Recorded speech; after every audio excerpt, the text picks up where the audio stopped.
Aroy, may bago na naman akong ipiplex sa inyo guys. Yan, eto nga pala yung portable Bluetooth speaker na nabili ko. Sobrang liit lang niya pero napakalakas ng tunog nito. Pakinggan nyo guys ha, kapag ka inopen ko siya, tignan nyo yung tunog, napakaangas.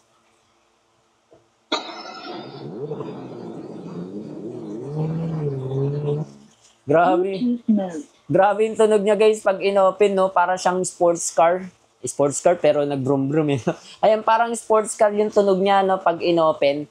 Tapos guys, share ko lang pala sa inyo, etong speaker na to, halos 5 hours nyo na siyang magagamit. Yan, kahit itodo nyo po yung sounds nito. Tapos ang charging time naman nito, siguro mga 45 minutes full charge na siya. Tapos ang maganda pa rito guys, pwede nyong iba't ibayin yung kulay niyan. Yung ilaw, ayan, tingnan nyo, color green, ayan o. Palitan natin ng ilaw, ayan o. Color red, color green. Ayan, color red, ayan, green. Iba-iba yan, ayan, color blue.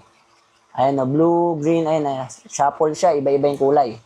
Ayan guys, pwede nyong iba-ibayin yung kulay nito. Ngayon naman, magpa-sounds naman tayo para marinig ninyo kung gaano kalakas yung tunog nito. Tapos, buo talaga yung sounds niya.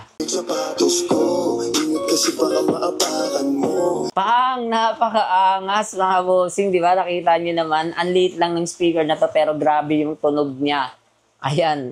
Di ba? Napakaangas nito mga bossing. Kaya kung mailigay sa mga Bluetooth speaker, itry nyo ito mga bossing kasi tignan nyo yung forma niya. Pa-triangle siya. Napaka-cute ng design niya.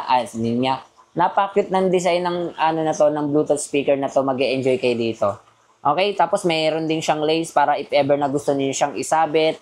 Ayan, pwede niyo siyang isabit. Nasa yellow basket natin to mga bossing. Peace out sa inyong lahat.